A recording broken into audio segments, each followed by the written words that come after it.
రాజకీయ నాయకులు మీ భాష ఏంది? మీరు మీ అవసరం కోసం ఇష్టమున్న భాష మాట్లాడి లంగా లఫంగలని తోలు తీస్తామని మెడలు తీసేస్తామని తలకాయ పలగొడతామని ఇష్టానుసారంగా మాట్లాడి గలీజ్ మాటలు మాట్లాడి రాయలేనటువంటి భాషలు మాట్లాడి ఆ తర్వాత ప్రత్యక్ష ప్రసారం వచ్చినాక చచ్చుకుంటూ ఆ భాష ప్రత్యక్షంలో వెళ్ళిపోయిన తర్వాత అదే భాషని ఇవాళ అధికార భాష అయింది. అదే అధికార భాష అయింది. రాజు ఏ భాష మాట్లాడితే ప్రజలు అదే భాష మాట్లాడతారు కదా. రాజు కదా సెట్ చేయాల్సింది. కానీ వాళ్ళ రాజస్థానంలో ఉన్నటువంటి వాళ్ళు మీరే కదా దిగజారిపోయి మాట్లాడుతున్నది. ముఖ్యమంత్రి గారే కాదు, అన్ని పార్టీల నాయకులు. ఏ పార్టీ నాయకుడైనా సరే స్వీయ నియంత్రణ మీ రాజకీయ నాయకులకు ఉండాలి. స్వీయ నియంత్రణ మీ రాజకీయ నాయకులకు ఉండాలి. ఇవాళ జగదీష్ రెడ్డి మాట్లాడిండని ఇవాళ సస్పెండ్ చేశారు కదా. మరి అదే దానం నాగేందర్ మాట్లాడితే నీ అమ్మ నా కొడకల్లారా సంపేస్తా రండ్రా అని అసెంబ్లీ సాక్షిగా మాట్లాడితే ఎందుకు ఆ రోజు మీరు ఆ మాటలని ఆ ఎమ్మెల్యేని మీరు ఎందుకు సస్పెండ్ చేయలేదు? ఎందుకు సస్పెండ్ చేయలేదు అంటున్నాం. మీరు కదా 2 నాలుకల ధోరణితో పక్షపాత ధోరణితో రాగద్వేషాలతో వ్యవహరిస్తున్నది మీరు కాదా? దానం నాగేందర్ అసెంబ్లీ సాక్షిగా మాట్లాడినటువంటి మాట మీకు చాలా శోభనిచ్చిందా? స్పీకర్ గారు మాట్లాడాల్సినటువంటి సందర్భం ఇది. ఎందుకు మీరు ద్వంద్వ విధానంలో ఉన్నారు? స్పీకర్ స్థానంలో ఉన్నటువంటి వాళ్ళు అందరూ రాగద్వేషాలు లేకుండా ఉండాల్సినటువంటి వారు, అధికార ప్రతిపక్షాలు ఉండేటువంటి వాళ్ళు కూడా రాగద్వేషాలు లేకుండా ఉండాల్సినటువంటి వాళ్ళు. దానం నాగేందర్ మాట్లాడినటువంటి భాష ఇది. కేసీఆర్ మాట్లాడినటువంటి భాష ఏంటిది? రేవంత్ రెడ్డి గారు నిన్న ఇన్ని మాట్లాడారు కదా.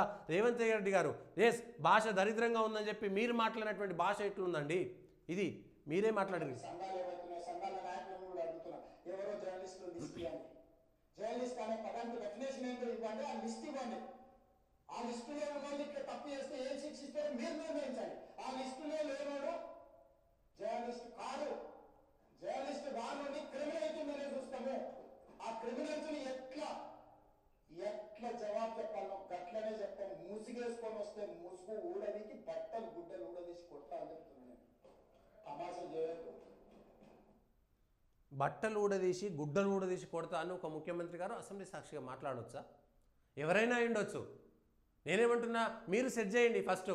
స్వీయ నియంత్రణ నా ద్వారా నేను ప్రామిస్ చేస్తున్న అసెంబ్లీ సాక్షిగా ఈ రోజు నుంచి ఎక్కడ కూడా నేను అన్పార్లమెంటరీ లాంగ్వేజ్ వాడను. అసెంబ్లీలో కాదు, ఎక్కడ ఏ ప్రెస్ మీట్లో కానీ బహిరంగ సభల్లో కానీ పార్టీ కార్యక్రమాల్లో కానీ నేను ఎక్కడ ఎవరి మీద విమర్శలు మాత్రమే చేస్తా. అది కూడా హుందాగా ఉండేటువంటి భాష. అవతల వాడు పనికిరాని భాష మాట్లాడినా కూడా నేను ఇవాళ మంచి భాషనే మాట్లాడుతానని మీరు నిర్ణయం తీసుకోండి. ఎందుకంటే ఈ రాష్ట్రాన్ని పరిపాలిస్తున్నటువంటి రాజస్థానంలో ఉన్నటువంటి రేవంత్ రెడ్డి గారు మీరు నిర్ణయం తీసుకోండి. మీ మంత్రులకు మీ ఎమ్మెల్యేలకు చెప్పండి, భాష గురించి అవసరమైతే 4 పుస్తకాలు చదివించండి, 2 క్లాసులు చెప్పించండి. పరిపాలన భాష అంటే ఎట్లుంటుందో చెప్పించాల్సినటువంటి అవసరం ఉంది. యథా రాజా తదా ప్రజ అంటారు కదా, యద్భావం తద్భవతి అంటారు కదా. అందుకనే రాజు ఎట్లుంటే ప్రజలు ఎట్లుంటారు. రాజు రాజరికంలో మంచిగా ఉంటే ఈ రాజు తప్పులు చేస్తే తోడుకలు తీస్తాడు అనుకుంటే ప్రజలు మంచిగా ఉంటారు. మీరే మాట్లాడేటువంటి భాషలో మీ భాషపైనే మీకు ఒక కంట్రోల్ లేకుండా పోయింది. మీరంటే రేవంత్ రెడ్డి గారు కాదు, నిన్నటిదాకా పరిపాలించిన కేసీఆర్ కావచ్చు, ఇంకెవరైనా కావచ్చు, మిమ్మల్ని చూసి ఇట్లాంటి భాష మాట్లాడితేనే ప్రజలు చూస్తున్నారని, ప్రజలు ఎంజాయ్ చేస్తున్నారని అందరూ అదే భాష మాట్లాడడం మొదలుపెట్టిరు. ఎవరు మొదలుపెట్టిరు? తెలంగాణ ఉద్యమం పేరు మీద తెలంగాణ ఉద్యమ సమయంలో కేసీఆర్ ఇష్టానుసారంగా మాట్లాడలేదా? ఆ రోజు ఆంధ్ర వాళ్ళు తెలంగాణ మీద మాట్లాడిరా, తెలంగాణ వాళ్ళు ఆంధ్ర మీద మాట్లాడిరా, కేసీఆర్ ముక్కు మీద మాట్లాడిరా, ఇవన్నీ పక్కన విషయాలు. ఎవరు హుందాగా వ్యవహరించాల్సినటువంటి అవసరం ఉన్నది.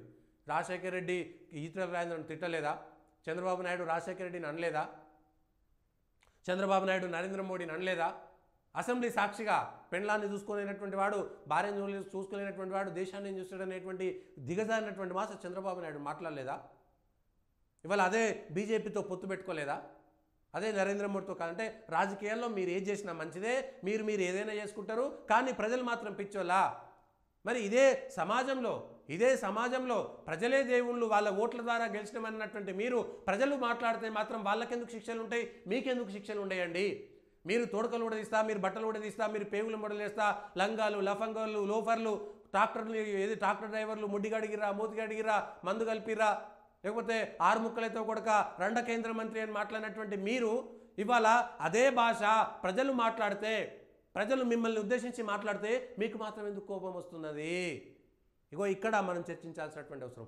మీరు భాష మాట్లాడుతున్నటువంటి భాషలో లోపాలు ఉన్నాయి కాబట్టి ప్రజలు కూడా అదే రీతిలో స్పందిస్తున్నారని ఎందుకు అనుకోవద్దు. ఇవాళ వీళ్ళు రెచ్చగొట్టి మాత్రం ఎందుకు అనుకుంటున్నారు? గ్రామాల్లోకి వెళ్తే సాధారణ ప్రజల భాష ఇంకో రకంగా ఉంటుంది, వాళ్ళ అవసరాలు ఇంకో రకంగా ఉంటాయి, ఆ భాషలోనే మాట్లాడుతుంటారు వాళ్ళు. అయితే అందులో కూడా తెలివిగా ఎవరితో ఎట్లా ఉండాలో వాళ్ళకు తెలుసు.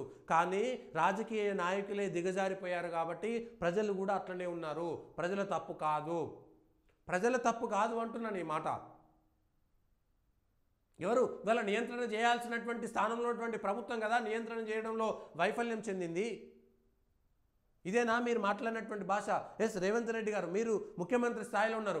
ఈ రోజు నుంచి మీరు ప్రమాణం చేయండి. రేపు పొద్దుగాల సభ ప్రారంభమైన తర్వాత సోమవారం పొద్దుగాల అందరు రాజకీయ నాయకులకి నేను విజ్ఞప్తి చేస్తున్నా, అందరు ఎమ్మెల్యేలకు విజ్ఞప్తి చేస్తున్నా, పార్లమెంటరీ లాంగ్వేజ్ అనేటువంటిది ఒకటి ఉంది, పార్లమెంటరీ పరిభాష అనేటువంటిది ఒకటి ఉంది. అందులో కాళోజీ గారు, సి నారాయణ రెడ్డి గారు, పివి నరసింహారావు గారు, దాశరథి గారు ఇట్లాంటి వాళ్ళందరూ కూడా చొప్పించినటువంటి భాష ఉన్నది. ఎందుకంటే వాళ్ళు భాషలో నిష్ణాతులు కాబట్టి వాళ్ళు రాసినటువంటి భాషలోనే మనం మాట్లాడదాం. గతంలో ఎట్లా ఉన్నదో అట్లనే మాట్లాడదాం. ఎందుకంటే అసెంబ్లీ సాక్షిగా నక్సలైట్ ఉద్యమాలను, తరిమిల నాగిరెడ్డి లాంటి వాళ్ళను, లేకపోతే దేవులపల్లి వెంకటేశ్వరరావు లాంటి వాళ్ళని అందరినీ చూసాము. నక్సలైట్ నుంచి వచ్చినటువంటి వాళ్ళని చూసాము. భాషకు సంబంధించినటువంటిది మన ఉన్నతిని, మన ఔన్నత్యాన్ని పెంచేటువంటిది, స్వీయ నియంత్రణ కలిగి ఉండాల్సినటువంటి అవసరం ఉన్నది. మరి ఇవాళ ఇదే రేవంత్ రెడ్డి గారు ఇవాళ ఎవడు జర్నలిస్ట్ అని మీరు అంటున్నారు కదా, ఎవరు జర్నలిస్ట్ అని మీరు అంటున్నారు కదా, మీరే ఎవరు జర్నలిస్ట్ అని అంటున్నారు కదా. మరి జర్నలిస్ట్గా వాడకూడని భాషని, డ్రామా రావని, హ్యాపీ రావని, లేకపోతే పోషెట్టి అని, బాతాల పోషెట్టని, లేకపోతే ఇంకేదో పేరు తైతెక్కలని, ఇట్లాంటి భాష వాడినటువంటి ఒక వ్యక్తిని మీ పార్టీలోకి పిలిచి, అది కూడా చదువుకున్నటువంటి పట్టభద్రుల స్థానంలో ఎమ్మెల్సీ టికెట్ ఇచ్చి ప్రోత్సహించింది మీరు కాదా? మీకు దమ్ముంటే ఆ రోజు చల్ మేము ఇట్లాంటి వాళ్ళకి ఇయ్యము, నీచ స్థితిలో ఉన్నటువంటి వాళ్ళకి, కానీ ప్రోత్సహించింది మీరే కదా. ఆ రోజు అట్లాంటి జర్నలిస్టును ప్రోత్సహించినటువంటి అన్ని రాజకీయ నాయకులు ఇవాళ లెంపలేసుకోవాలి, ముక్కు నేలకు రాయాలి అవసరమైతే. ప్రోత్సహించింది మీరే కదా. అట్లాంటి జర్నలిస్టులకి మద్దతు తెలిపింది మీరే కదా. ఆ భాష మాట్లాడుతున్నటువంటి వాళ్ళకి ఈ భాషకు మాకు సంబంధం లేనటువంటి మాట మీరెందుకు ఆ రోజు ఖండించలేదు?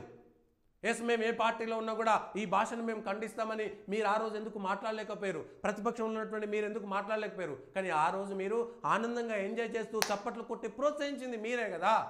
అరే ఇట్లాంటి భాష సరైనటువంటిది కాదు. ఆ రోజు కేసీఆర్ ముఖ్యమంత్రి స్థానంలో లేడా? ఇవాళ నేను ముఖ్యమంత్రి స్థానంలో ఉన్న సీటుకు గౌరవం ఇవ్వండి, రేవంత్ రెడ్డి గౌరవం ఇవ్వకపోయినా పర్వాలేదని మీరు మాట్లాడుతున్నారు కదా. ఆ రోజు కేసీఆర్ ముఖ్యమంత్రిగా ఉన్నాడా లేడా? కేసీఆర్ కొడుకు మంత్రిగా ఉన్నాడా? ఇంకో అల్లుడు మంత్రిగా ఉన్నాడు, బిడ్డ ఎంపీగా ఉంది కదా, లేకపోతే ఇంకొక సడ్డకుని కొడుకు ఎంపీగా ఉన్నాడు కదా. వాళ్ళందరినీ ఇష్టానుసారంగా మాట్లాడుతున్నటువంటి వ్యక్తిని ప్రోత్సహించినటువంటి రాజకీయ నాయకులారా ఇవాళ మీరు సమాధానం చెప్పండి. ఏ పార్టీ అయినా సరే, ఆయన బీఎస్పీలో చేరిండా, కోదండరాం పార్టీలో చేరిండా, బీజేపీలో చేరిండా, కాంగ్రెస్లో చేరిండా, పక్కన పెడితే ఈరోజు ముఖ్యమంత్రిగా ఉన్నటువంటి రేవంత్ రెడ్డి గారు, మీరు ఆయనకు ఎమ్మెల్సీ స్థానం ఇచ్చి ఆయనను పోటీలో నిలబెట్టింది మీరు కాదా? మీకు ఆ పాపంలో భాగం లేదా? అంటే ఆ పాపంలో భాగస్వాములుగా ఉండి కేసీఆర్ని తిట్టినటువంటి వాళ్ళు మంచోళ్ళు, మమ్మల్ని తిడితే మాత్రం మాకు బాధ అవుతుంది అంటున్నారు. మరి కేసీఆర్ బిడ్డ ఆడామే కదా, ఆమెను కూడా గలీజ్గా తిట్టిర్రు కదా. ఏమైంది మరి? మన యొక్క సంకుచిత భావాలన్నిటినీ ఆ రోజు ఎందుకో చెప్పలేదు. అంటే అవతల వాళ్ళని తిట్టిరు కాబట్టి మనం చేతులు కట్టుకొని కూర్చున్నాం, వాళ్ళని ప్రోత్సహించడం అనేటువంటి మాట చెప్తున్నారు. రౌడీ భాష మాట్లాడేటువంటి అందరికీ ఇవాళ సమాధానం చెప్పండి మీరు. ఇవాళ పెద్దల సభ అంటే ఎంతో పెద్దలు, ఔన్నత్యులు, ఒక్కొక్క అంశంపైన నిష్ణాతులైనటువంటి వాళ్ళు, రాష్ట్రంలో ఉన్నటువంటి ప్రజా సమస్యలపైన, రాష్ట్రం పైన ఒక్కొక్క సబ్జెక్టులో అత్యంత పిహెచ్డి లాగా ఉన్నటువంటి నాయకులు మాత్రమే అక్కడ ఉండాలనేటువంటి వాళ్ళు ఉన్నారు. అట్లాంటి వాళ్ళే ఉండాల్సినటువంటి వాళ్ళు ఉన్నారు. కానీ ఇవాళ అక్కడ మీరు ఎమ్మెల్సీ టికెట్ ఇచ్చి ప్రోత్సహించింది మీరు కాదా? మరి ఆయన భాషలో ఇంకొకరు పోతే మాత్రం మీరు ఇవాళ బాధపడుతున్నారేంది? బాట వేసింది మీ పార్టీ నాయకులు అన్నట్టే కదా, వాళ్ళని ప్రోత్సహించింది మీరే కదా. ఆ ప్రజలంతా ఆయన ఇంట పోతున్నారు అనుకునేటువంటి భ్రమలో ఉన్నది మీరు కాదా? ప్రజలకు చెప్పాల్సినటువంటి వాళ్ళు, రాజ్యం చేసేటువంటి వాళ్ళు రాజులు కదా చెప్పాల్సినటువంటి మాట. వాళ్ళ పరిపాలన ఉన్నటువంటి మీరు కదా చెప్పాల్సింది. మీరేమో చేస్తే ఒకటా, అవతల చేస్తే ఒకటా. మనం చేస్తే మాత్రం అది రాజకీయమా, అవతల చేస్తే మాత్రం వ్యభిచారమా? ఇది ఎక్కడి పద్ధతి? మీరు ప్రోత్సహించారు. ఎస్ కుసంస్కారవంతమైనటువంటి భాషను వాడినటువంటి ఒక వ్యక్తిని మీరు పిలిచి ఎమ్మెల్సీ టికెట్ ఇచ్చి ఇవాళ అట్లాంటి భాషను ప్రోత్సహించినటువంటి వాళ్ళు మీరు తప్పు చేసింది మీరు.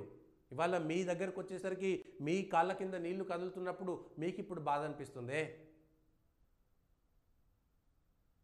స్వీయ నియంత్రణ జర్నలిస్టులో ఇదే అంశం పైన వీళ్ళ ఎక్కడ ఉంది కేసీఆర్? వాళ్ళ కేసీఆర్ మాట్లాడింది కూడా చూద్దాం. ఎక్కడుంది? ఒక ముఖ్యమంత్రిగా ప్రజాభవన్లో కేసీఆర్ నీ ఫామ్ హౌస్ వచ్చి దున్నుతా ఏం దున్నుతా ట్రాక్టర్ డ్రైవర్ నన్ను మా ఫామ్ హౌస్ వర్కర్ అడిగింది ఏంటి సరే నువ్వు మన ఫామ్ దున్నుతా పోతాకే ట్రాక్టర్ డ్రైవర్ పనికిట కావాలి కదా. నేను మమ్మల్ని ఏమీ చేయలేదు, అది కూడా చెప్తున్నా, జ్ఞాపకం పెట్టుకో. ఏమంటే ఏం కూడా చేయలేదు. తెలంగాణ కోసం జరిగిన ఉద్యమంలో ఎంతో మంది ఎన్నో మాట్లాడారు, ఎన్నో మాట్లాడారు, వాళ్ళు ఇష్టం వచ్చినట్టు మాట్లాడారు. నీ ముక్కు బాగాలేనోడు, నీ ముడి బాగాలేనోడు గీదా మాట్లాడు పద్ధతి. నువ్వు మందు తాగుతావు, నీకు తెలుసా నువ్వు వచ్చి పోసినావు నాకు మందు, ఇప్పుడు వచ్చిన మందు వెళ్తున్నావా నువ్వు మాట్లాడాల్సిన నీ సంస్కారం. నీ గురువులు నీకు ఈ సంస్కారం నేర్పిరా, ఇదేనా నీ సంస్కారం? ఇది ఎవరు మాట్లాడేది నాకు అర్థం కాదు. అందుకే కదా నీ మెడలు ఎన్నుకోవడానికి ఎందుకన్నా నేను నీ ఫామ్ హౌస్ కట్టి దొరుకుతా ఏంది, నేనేమో దొంగ పని చేసిన దాన్ని ఆ ఫామ్ హౌస్ అడుగుపెట్టి 6 ముక్కలు నాకు ఒక అనుకున్నాను. ఒక 50 సార్లు మాట్లాడు నీ దిగ్మాల పాదయాత్రలో. ఇది నా కొడక 6 ముక్కలు అవుతావు చూస్తా. ముఖ్యమంత్రి హోదాలో మాట్లాడినటువంటి మాటలు భాష, కేంద్ర మంత్రిని రండా మంత్రి అన్నటువంటి భాష. ఇవాళ వాళ్ళు ఉన్నప్పుడు వాళ్ళు కేసులు పెడుతున్నారు, వీళ్ళు ఉన్నప్పుడు వీళ్ళు కేసులు పెడుతున్నారు. ఎవరు ఇవాళ అధికారంలో ఉన్నటువంటి మీరు? నియంత్రణ మండలి మీ చేతిలో ఉంటుంది, ప్రభుత్వం మీ చేతిలో ఉన్నది. మీరు చట్టం తీసుకురండి, చట్టం తీసుకొచ్చి ఎవరిని గుర్తించాలి, ఎవరిని గుర్తించకూడదు, దానికి కావాల్సినటువంటి నియమ నిబంధనలు ఏంటి, రూల్స్ అండ్ రెగ్యులేషన్స్ ఏంటో మీరు కదా చెప్పాల్సినటువంటి అవసరం ఉన్నది. మీరు కదా మాట్లాడాల్సినటువంటి అవసరం ఉన్నది. మీరు కదా ఇట్లాంటి అంశాలన్నీ పక్కన పెట్టేసి రాజకీయ నాయకులారా మీరే ప్రోత్సహిస్తున్నారు. మీ అవసరాల కోసం, మీ గెలుపు కోసం ఇవాళ ఏ యూట్యూబ్ ఛానల్ వెనకాల ఎవరున్నారు, ఎవరి చేత ఇట్లాంటి మాటలు మాట్లాడుతున్నారు? ఎస్, మీరు ఇంకో యూట్యూబ్ ఛానల్ పెట్టడంలో తప్పలేదు. ఎందుకంటే మీడియా సంస్థలు కూడా దిగజారిపోయినాయి. మీడియా సంస్థలు కూడా ఎవరికి నచ్చినట్టు వాళ్ళు ఉంటున్నాయి. ఒక వార్త రావట్లేదు, న్యూట్రల్గా ఉండేటువంటి వార్త రావట్లేదు. అట్లా కొన్ని వందల వేల ఎగ్జాంపుల్స్, ఉదాహరణలు ఇవ్వగలుగుతాను. నేను ఇవ్వగలుగుతా. 2007 నుంచి జర్నలిజంలో ఉన్నటువంటి వ్యక్తిగా ఏ ఛానలు, ఏ మీడియా సంస్థ, ఏ ప్రింటింగ్ వ్యవస్థ, లేకపోతే గత 40-50 సంవత్సరాలుగా ఏ పార్టీకి వంతగాసి, ఏ పార్టీ కార్యాలయంలో మీరు పత్రికలు నడుపుతూ ఎవరెవరు ఏ స్థానంలో ఉన్నారో అనేటువంటి విషయాలు చెప్పగలుగుతాం. ఆ హిస్టరీ కూడా చెప్పగలుగుతాం. జర్నలిజం అంటే కేవలం హిందువుల యొక్క సంప్రదాయాలను మాత్రమే వ్యతిరేకించేటువంటి విధంగా తీర్చిదిద్దినటువంటి ఘనత ఎవరిదో కూడా చెప్పదలసినటువంటి అవసరం ఉంది. అవసరమైతే మీ అవసరం కోసము దేశాన్ని కూడా తూలనాడేటువంటి దారుణమైనటువంటి రాతలకు దిగినటువంటి పత్రికలు కూడా చూస్తాం మనం. ఒక ప్రధానమంత్రిని, ఒక గల్లీలో ఉన్నటువంటి లీడర్ను పక్కన పెట్టి ప్రోత్సహించినటువంటి అనేకమైనటువంటి పత్రికలు కొన్ని వందలు చూపెట్టగలుగుతాం మనం. ప్రజలారా ఆలోచించాల్సినటువంటి అవసరం ఉండేది. ఎస్, రేవంత్ రెడ్డి గారు మీరు ఏం తీసుకొస్తారో తీసుకురండి, నియంత్రణ మండలి తీసుకురండి, ఎవరో జర్నలిస్ట్ అనేటువంటి విషయం పైన మీరు స్పష్టంగా చెప్పండి. అప్పుడు ఆ అంశం పైన చాలా స్పష్టంగా ఏ సంస్థకు మీరు ఎక్కడికి మీరు ఆమోదిస్తున్నారు, ఏ సంస్థకు గుర్తింపు ఇస్తున్నారు, ఏ జర్నలిస్టుకు గుర్తింపు ఇస్తున్నారో మీరే తీసుకురండి. ఆపలేరు, ఎందుకంటే ఇంకా పెరుగుతుంది. ఇది ఇంకా పెరుగుతుంది. ఎవరు ఆపలేకపోయారు కదా. పత్రికలు 4 మాయ ఉంటాయి అనుకున్నారు. ఆ తర్వాత కేబుల్లు, మీడియాలు, టీవీలు, వీడియోలు వచ్చిన తర్వాత మారిపోయింది. శాటిలైట్ వచ్చిన తర్వాత ఇంకా మారిపోయింది. ఆ తర్వాత వరుసగా మారిపోతుంది. ఇంకో 10 ఏళ్ళ తర్వాత ఈ పరిణామ క్రమం ఇంకెంత దూరం తీసుకెళ్తుందో కూడా చెప్పలేం మనం. ఒకప్పుడు ఒక పత్రికలో ఒక సామాన్య వ్యక్తి యొక్క విషయం రావాలంటే గగనమైపోయేది. ఇవాళ ఆ పత్రికలు ప్రజల్ని పట్టించుకోలేదు కాబట్టి ప్రజలు తమ యొక్క విషయాలను బహిరంగంగా చెప్పడం కోసం ఇవాళ సోషల్ మీడియాను వాడుతున్నారు. భాష అంశంలో నియంత్రణ ఉండాలనేటువంటిది వేరే అంశం. కానీ ప్రజలు పట్టించుకోలేదు. పత్రికలు వాళ్ళు రాసిందే వార్త, వాళ్ళు చెప్పిందే ముచ్చట అనేటువంటి విధంగా ఏకఛత్రాధిపత్యాన్ని ఏలినటువంటి వాళ్ళకి ఇవాళ చెప్పాల్సినటువంటి అవసరం కూడా ఉన్నది. అది చేయాల్సినటువంటి అవసరం ఉంది. దానికి సంబంధించినటువంటి మాటలు కూడా చెప్పాల్సినటువంటి అవసరం ఉన్నది.